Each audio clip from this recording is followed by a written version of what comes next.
Hi friends, Shilpa veg recipes ಚಾನಲ್ಗೆ ಸ್ವಾಗತ. ಇವತ್ತು ನೀವು ನೋಡ್ತಾ ಇರ್ಬೋದು, ಹಲಸಿನ ಮರದ ಹತ್ರ ಬಂದಿದ್ದೀನಿ. ಇಲ್ಲಿ ಎಷ್ಟೊಂದು ಸಣ್ಣ ಸಣ್ಣ ಹಲಸಿನಕಾಯಿ ಬಿಟ್ಟಿದೆ. ಇದನ್ನ ಹಲಸಿನ ಗುಜ್ಜೆ ಅಂತ ಕೂಡ ಕರೀತಾರೆ, ಅಥವಾ ಹಲಸಿನ ಮಿಡಿ ಅಂತ ಕೂಡ ಕರೀತಾರೆ. ಇದರಿಂದ ತುಂಬಾನೇ ರುಚಿ ರುಚಿಯಾಗಿರುವಂತಹ ಅಡುಗೆಗಳನ್ನು ಮಾಡ್ಕೋಬೋದು, ಸಾಂಬಾರು ಮಾಡ್ಕೊಳ್ಬೋದು, ಪಲ್ಯ ಮಾಡ್ಕೊಳ್ಬೋದು. ಜೊತೆಗೆ ನಾವು ಇದರಿಂದ ಇವತ್ತು ಮಂಚೂರಿ ಕೂಡ ಮಾಡ್ಕೊಳ್ಬೋದು. ಅದು ಹೇಗೆ ಅಂತ ಹೇಳಿ ಇವತ್ತಿನ ರೆಸಿಪಿಯಲ್ಲಿ ತೋರಿಸ್ತಾ ಇದ್ದೀನಿ. ತುಂಬಾನೇ ರುಚಿಯಾಗಿರುತ್ತೆ. ನಾನ್ ವೆಜ್ ತಿನ್ನೋ ಅಂಥವ್ರಿಗೆ ಇದನ್ನು ತಿಂತಾ ಇದ್ರೆ ನಾನ್ ವೆಜ್ಜೇ ತಿಂತಿದ್ದೀವಿ ಅಂತ ಕೂಡ ಅನಿಸುತ್ತೆ. ಫಸ್ಟ್ ನಾನು ಇದಕ್ಕೆ ಸಾಸ್ ಮಾಡ್ಕೊಳ್ತಾ ಇದ್ದೀನಿ. ಮನೆಯಲ್ಲೇ ಮಾಡ್ಕೊಳ್ತಾ ಇರೋವಂತಹ ಸಾಸ್ ಇದು. ಫಸ್ಟು ಒಂದು ಬಾಣಲೆಗೆ ನೀರನ್ನ ಹಾಕಿ ಕುದಿಯಕ್ಕೆ ಇಟ್ಟಿದ್ದೀನಿ. ಈಗ ಇದಕ್ಕೆ ನಾನು ಒಣಮೆಣಸಿನ್ಕಾಯಿ ಹಾಕ್ಕೊಳ್ತಾ ಇದ್ದೀನಿ. ಜೊತೆಗೆ ಒಂದು 3 ಟೊಮೊಟೊ ಯೂಸ್ ಮಾಡ್ತಾ ಇದ್ದೀನಿ. 1 ಈರುಳ್ಳಿ, ಸ್ವಲ್ಪ ಬೆಳ್ಳುಳ್ಳಿ ಹಾಕಿದ್ದೀನಿ. 1 ಹಸಿಮೆಣಸಿನ್ಕಾಯಿನ ಹಾಕ್ತಾ ಇದ್ದೀನಿ.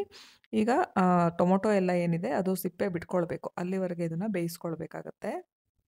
ನಾನಿಲ್ಲಿ ಜಾಮೂನ್ ಟೊಮೊಟೊ ಯೂಸ್ ಮಾಡಿದ್ದೀನಿ. ಹುಳಿ ಟೊಮೊಟೊ ಯೂಸ್ ಮಾಡಬಾರ್ದು. ಚಾಟ್ಸ್ ಎಲ್ಲ ಮಾಡುವಾಗ ಆದಷ್ಟು ಜಾಮೂನ್ ಟೊಮೊಟೊ ಬಳಸಿದ್ರೆ ಒಳ್ಳೆಯದು. ಈಗ ನೋಡ್ತಾ ಇರ್ಬೋದು, ಸ್ಕಿನ್ ಎಲ್ಲ ಬಿಡ್ತಾ ಇದೆ ಟೊಮೊಟೊದ್ದು. ಸೊ ಈಗ ನಾನು ಸ್ಟವ್ ಆಫ್ ಮಾಡ್ಕೊಂಡಿದ್ದೀನಿ. ತಣ್ಣಗಾದ್ಮೇಲೆ ಬೇರೆ ಒಂದು ತಟ್ಟೆಗೆ ಹಾಕ್ಕೊಳ್ತಾ ಇದ್ದೀನಿ.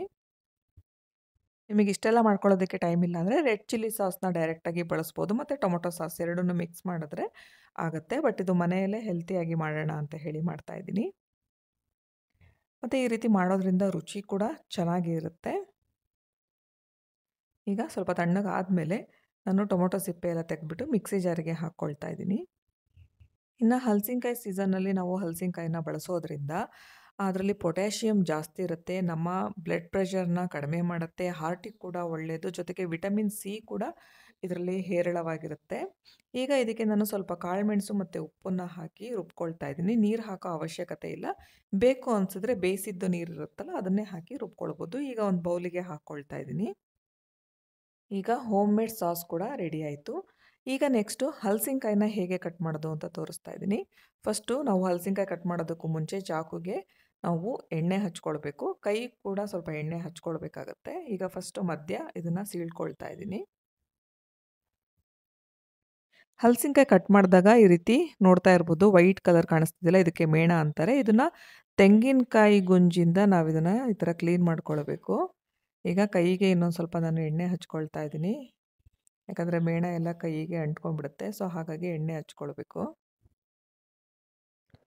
ನೆಕ್ಸ್ಟ್ ನಾನೀಗ ಸೈಡ್ ಕಟ್ ಮಾಡ್ಕೊಳ್ತಾ ಇದ್ದೀನಿ. ಈ ರೀತಿ ಕಟ್ ಮಾಡಿಕೊಂಡ್ರೆ ಈಸಿಯಾಗಿ ಕಟ್ ಮಾಡ್ಕೊಳ್ಬೋದು ಅಂತ.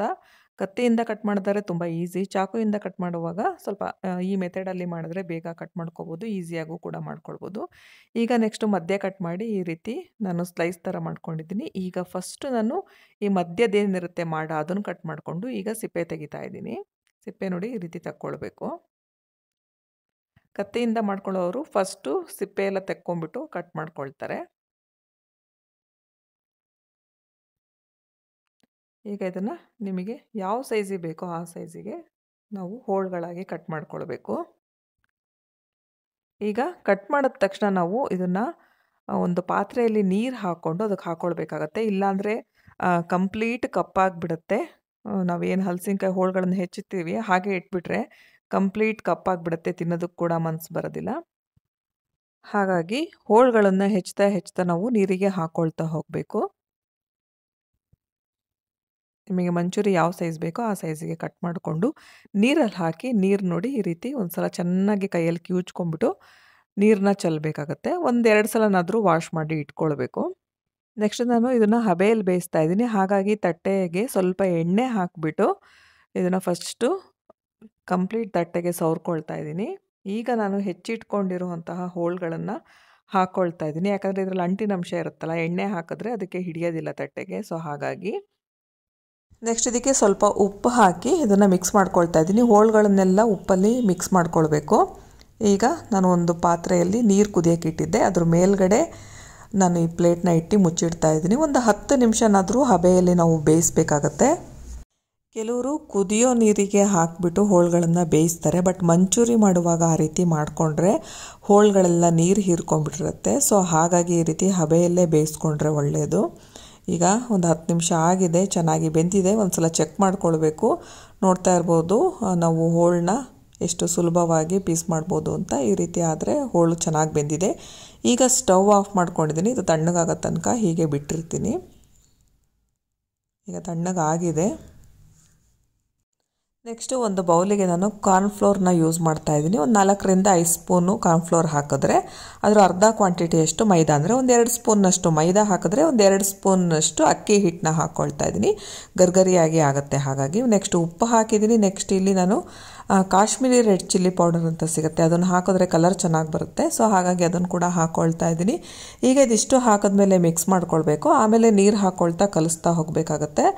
ದೋಸೆ ಹಿಟ್ಟಿನ ಹದಕ್ಕೆ ನಾವು ಕಲಿಸ್ಕೊಳ್ಬೇಕಾಗತ್ತೆ. ಫ್ಲೋ ಆಗ್ತಿರಬೇಕು. ನಾವು ನೋಡ್ತಾ ಇರ್ಬೋದು ನಾನು ಹೇಗೆ ಕಲಿಸ್ತಾ ಇದ್ದೀನಿ ಅಂತ. ಸ್ವಲ್ಪನೇ ನೀರು ಹಾಕ್ಕೊಳ್ತಾ ಕಲಿಸ್ತಾ ಇದ್ದೀನಿ. ಚೆನ್ನಾಗಿ ಮಿಕ್ಸ್ ಮಾಡ್ಕೊಳ್ಬೇಕು. ಸ್ವಲ್ಪ ಅಂಟು ಕೂಡ ಇರಬೇಕು ಇದರಲ್ಲಿ. ಆ ಅಂಟು ಬರೋದಕ್ಕೆ ಮೈದಾ ಹಾಕ್ಕೊಳ್ತಾ ಇದ್ದೀವಿ. ತುಂಬ ನೀರಾಗೋ ಕಲಿಸ್ಬಾರ್ದು, ತುಂಬ ಗಟ್ಟಿಯಾಗಿ ಕೂಡ ಕಲಿಸ್ಬಾರ್ದು. ಕೈಯಿಂದ ಬಿಟ್ಟರೆ ಈ ರೀತಿ ಫ್ಲೋಯಿಂಗಲ್ಲಿ ಇರಬೇಕು. ದೋಸೆ ಹಿಟ್ಟಿನ ಹದಕ್ಕೆ ರೆಡಿಯಾಗಿದೆ. ಈಗ ಬೇಯಿಸಿಟ್ಕೊಂಡಿರೋ ಅಂತಹ ಹಲಸಿನಕಾಯಿ ಹೋಳುಗಳನ್ನು ಇದಕ್ಕೆ ಹಾಕ್ಕೊಳ್ತಾ ಇದ್ದೀನಿ. ಈಗ ಮಿಕ್ಸ್ ಮಾಡ್ಕೊಳ್ಬೇಕು. ಏನಾದರೂ ಕಡಿಮೆ ಅನಿಸಿದ್ರೆ 1 ಸ್ಪೂನ್ನಷ್ಟು ಮೈದಾನ ಮತ್ತೆ ಎಕ್ಸ್ಟ್ರಾ ಹಾಕ್ಕೊಳ್ತಾ ಕಲಿಸ್ತಾ ಹೋಗ್ಬೋದು. ಇದು ಕರೆಕ್ಟಾಗಿದೆ. ಈಗ ನೀಟಾಗಿ ಕಲಸಾಯಿತು. ಈಗ ನಾನು ಈ ಸೈಡು ಎಣ್ಣೆನ ಕಾಯಕ್ಕೆ ಇಟ್ಕೊಂಡಿದ್ದೆ. ಇದು ಚೆನ್ನಾಗಿ ಕಾದಿದೆ. ಮೀಡಿಯಮ್ ಫ್ಲೇಮ್ನಲ್ಲಿ ಇಟ್ಕೊಂಡು ನಾವು ಈ ರೀತಿ ಹೋಳುಗಳನ್ನು ಒಂದೊಂದಾಗಿ ಬಿಡ್ತಾ ಹೋಗಬೇಕು. ಹುಷಾರಾಗಿ ನೋಡಿಕೊಂಡು ಬಿಡಬೇಕಾಗತ್ತೆ. ಕೈಗೆ ಎಣ್ಣೆ ಸಿಡಿಯುವಂತಹ ಚಾನ್ಸಸ್ ಇರುತ್ತೆ. ಕರಿಯುವಾಗ ಹೈ ಫ್ಲೇಮ್ ಕೂಡ ಇರಬಾರ್ದು ಮತ್ತು ಲೋ ಫ್ಲೇಮ್ ಕೂಡ ಇರಬಾರ್ದು. ಮೀಡಿಯಮ್ ಫ್ಲೇಮ್ನಲ್ಲಿ ಇಟ್ಕೊಂಡು ಕರೆದ್ರೆ ಚೆನ್ನಾಗಿ ಕ್ರಿಸ್ಪಿಯಾಗಿ ನೀಟಾಗಿ ಒಳಗೆಲ್ಲ ಕೂಡ ಬೆಂದುಬಿಟ್ಟು ಚೆನ್ನಾಗಿ ಕರೆದಿರುತ್ತೆ. ಈಗ ಹಾಕಿದ ತಕ್ಷಣ ಫಸ್ಟ್ ತಿರುಗಿಸ್ಬಾರ್ದು. ಒಂದು ಸ್ವಲ್ಪ ಹೊತ್ತು ಬಿಟ್ಟು ನಾವು ತಿರುಗಿಸಿದ್ರೆ ನೀಟಾಗಿ ಒಂದಕ್ಕೊಂದು ಅಂಟ್ಕೊಳೋದಿಲ್ಲ. ಈಗ ನೋಡ್ತಾ ಇರ್ಬೋದು ಎಷ್ಟು ಚೆನ್ನಾಗಿ ಕರೆದಿದೆ ಅಂತ. ಕಲರ್ ಕೂಡ ಸ್ವಲ್ಪ ಚೇಂಜ್ ಆಗುತ್ತೆ. ನಾವು ಯಾವುದೇ ರೀತಿ ಕಲರ್ ಕೂಡ ಇಲ್ಲಿ ಬಳಸಿಲ್ಲ. ಕಲರಿಗೋಸ್ಕರ ಅಂತ ಹೇಳಿ ಕಾಶ್ಮೀರಿ ರೆಡ್ ಚಿಲ್ಲಿ ಪೌಡರ್ ಬಳಸಿದ್ದೀವಿ. ಬೇಡ ಅನ್ನೋರು ಇದನ್ನು ಕೂಡ ಸ್ಕಿಪ್ ಮಾಡ್ಕೊಳ್ಬೋದು. ಈಗ ಗರ್ಗರಿ ಆದಂತಹ ಹಲಸಿನಕಾಯಿ ಮಂಚೂರಿ ಮಾಡೋದಕ್ಕೆ ರೆಡಿ ಆಯಿತು. ಈಗ ಇದನ್ನು ಒಂದು ಪ್ಲೇಟಿಗೆ ತೆಗೆದಿಟ್ಕೊಳ್ತಾ ಇದ್ದೀನಿ. ಹಲಸಿನಕಾಯಿನ ಬಳಸ್ಕೊಂಡು ಯಾವುದೇ ಅಡುಗೆ ಮಾಡಿದ್ರೂ ಕೂಡ ತುಂಬಾ ರುಚಿಯಾಗಿರುತ್ತೆ. ಡಿಫ್ರೆಂಟ್ ಟೇಸ್ಟ್ ಕೂಡ ಇರುತ್ತೆ. ನಾವು ಮಾಮೂಲಿ ರೆಗ್ಯುಲರಾಗಿ ತರಕಾರಿಗಳನ್ನೆಲ್ಲ ತಿಂದು ಬೋರ್ ಆದಾಗ ಈ ರೀತಿ ಹಲಸಿನಕಾಯಿನ ಬಳಸ್ಕೊಂಡು ಪಲ್ಯ, ಸಾಂಬಾರು, ಮಂಚೂರಿ, ಬಿರಿಯಾನಿ ಮತ್ತು ಇದರಿಂದ ನಾವು ಬೋಂಡ ಕೂಡ ಮಾಡ್ಕೊಳ್ಬೋದು. ತುಂಬಾ ರುಚಿಯಾಗಿರುತ್ತೆ. ಈಗ ಕರ್ದಾಗಿದೆ. ಈಗ ಎಲ್ಲದನ್ನು ಕೂಡ ಒಂದು ಪ್ಲೇಟಿಗೆ ಹಾಕ್ಕೊಳ್ತಾ ಇದ್ದೀನಿ.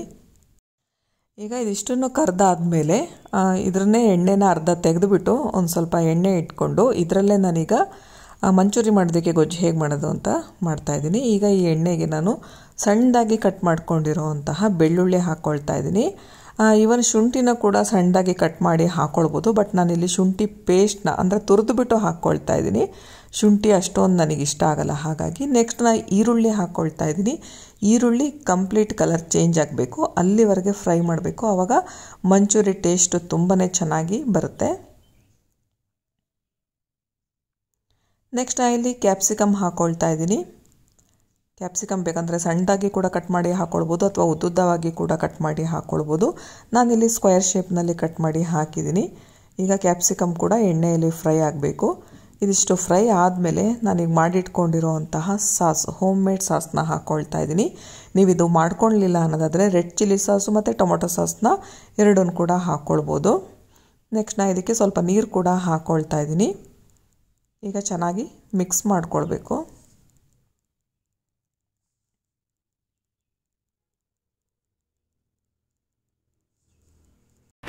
ನೆಕ್ಸ್ಟ್ ಇದಕ್ಕೆ ಉಪ್ಪನ್ನು ಹಾಕ್ಕೊಳ್ತಾ ಇದ್ದೀನಿ. ಉಪ್ಪು ನೋಡ್ಕೊಂಡು ಹಾಕ್ಕೊಳ್ಬೇಕು. ನೆಕ್ಸ್ಟ್ ಇದಕ್ಕೆ ಸ್ವಲ್ಪ ಸಕ್ಕರೆ ಕೂಡ ಹಾಕ್ಕೊಳ್ತಾ ಇದ್ದೀನಿ. ಒಂದು ಅರ್ಧ ಸ್ಪೂನ್ ಸಕ್ಕರೆ ಹಾಕಿದ್ರೆ ಸಾಕು. ನೆಕ್ಸ್ಟ್ ಕಾಳು ಮೆಣಸಿನ ಪುಡಿ ಕೂಡ ಹಾಕ್ಕೊಳ್ತಾ ಇದ್ದೀನಿ. ಇದಿಷ್ಟನ್ನು ಹಾಕಿದ್ಮೇಲೆ ಮಿಕ್ಸ್ ಮಾಡಿ ಸ್ವಲ್ಪ ಕುದಿಸ್ಬೇಕಾಗತ್ತೆ. ಚೆನ್ನಾಗಿ ಕುದ್ರೆ ಮಂಚೂರಿಯನ್ ಗೊಜ್ಜು ಕೂಡ ರೆಡಿ ಆಗುತ್ತೆ. ಈಗ ಇದಕ್ಕೆ ನಾನು ಕೊನೆಯಲ್ಲಿ ಕೊತ್ತಂಬರಿ ಸೊಪ್ಪನ್ನ ಹಾಕ್ಕೊಳ್ತಾ ಇದ್ದೀನಿ. ಇಲ್ಲಿ ನಾವು ಸ್ಪ್ರಿಂಗ್ ಆನಿಯನ್ ಅಥವಾ ಈರುಳ್ಳಿ ಸೊಪ್ಪು ಅಂತ ಏನಂತಾರೆ ಅದನ್ನು ಕೂಡ ಕಟ್ ಮಾಡಿಕೊಂಡು ಹಾಕ್ಕೊಳ್ಬೋದು. ಅದು ಸಿಕ್ಕಿಲ್ಲ ಹಾಗಾಗಿ ಹಾಕಿಲ್ಲ. ನಾನೀಗ ಸೋಯಾ ಸಾಸ್ನ ಹಾಕ್ಕೊಳ್ತಾ ಇದ್ದೀನಿ. ಇದು ಜಾಸ್ತಿ ಹಾಕೋದು ಬೇಡ, 1 ಸ್ಪೂನ್ನಷ್ಟು ಹಾಕಿದ್ರೆ ಸಾಕು. ಇದು ತುಂಬ ಹುಳಿ ಆಗುತ್ತೆ. ನೆಕ್ಸ್ಟ್ ನಾನು ಇಲ್ಲಿ ವಿನೆಗರ್ನ ಹಾಕ್ಕೊಳ್ತಾ ಇದ್ದೀನಿ.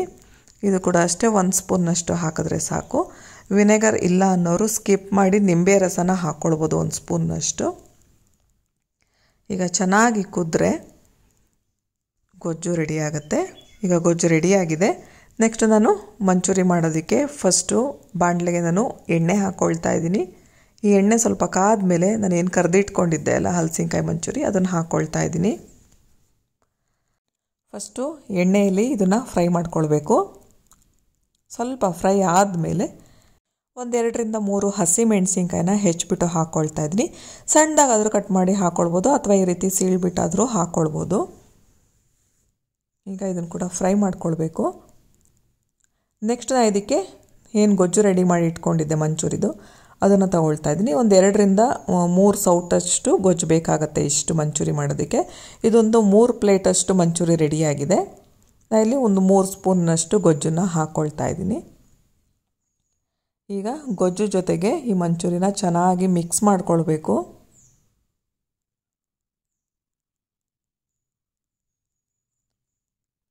ಹೈ ಫ್ಲೇಮ್ ಇಟ್ಕೊಂಡು ಈ ರೀತಿ ಟಾಸ್ ಕೂಡ ಮಾಡ್ಕೊಳ್ಬಹುದು. ಇಲ್ಲ ನಿಮಗಿದು ಬರಲ್ಲ ಅನ್ನೋದಾದರೆ ಸ್ಪೂನ್ನಲ್ಲೇ ಮಿಕ್ಸ್ ಮಾಡ್ಕೊಳ್ಳಿ. ಕೊನೆಯದಾಗಿ ಇಲ್ಲಿ ನಾನು ಸಣ್ಣದಾಗಿ ಕಟ್ ಮಾಡ್ಕೊಂಡಿರೋಂತಹ ಈರುಳ್ಳಿ, ಕೊತ್ತಂಬರಿ ಸೊಪ್ಪು ಹಾಗೆ ನಿಂಬೆ ರಸನ ಹಾಕ್ತಾ ಇದ್ದೀನಿ. ಈಗ ಬಿಸಿ ಬಿಸಿಯಾಗಿರೋವಂತಹ ರುಚಿಯಾಗಿರೋವಂತಹ ಹಲಸಿನಕಾಯಿಯ ಮಂಚೂರಿ ರೆಡಿಯಾಗಿದೆ. ಈಗ ಇದನ್ನು ಒಂದು ಪ್ಲೇಟಿಗೆ ಸರ್ವ್ ಮಾಡ್ತಾ ಇದ್ದೀನಿ. ಇದ್ರ ಮೇಲೂ ಸ್ವಲ್ಪ ಈರುಳ್ಳಿ, ಕೊತ್ತಂಬರಿ ಸೊಪ್ಪು ಬೇಕನ್ನೋದಾದರೆ ಹಾಕ್ಕೊಂಡು ನೀವು ಸರ್ವ್ ಮಾಡ್ಬೋದು. ನೀವು ಕೂಡ ಈ ರೆಸಿಪಿನ ಈ ಸೀಸನ್ನಲ್ಲಿ ಮಿಸ್ ಮಾಡದೆ ಟ್ರೈ ಮಾಡಿ. ನಿಮಗೆಲ್ಲ ಈ ವಿಡಿಯೋ ಇಷ್ಟ ಆಯಿತು ಅನ್ನೋದಾದರೆ ಲೈಕ್ ಮಾಡಿ, ಶೇರ್ ಮಾಡಿ ಹಾಗೂ ಸಬ್ಸ್ಕ್ರೈಬ್ ಮಾಡಿ. Thank you friends.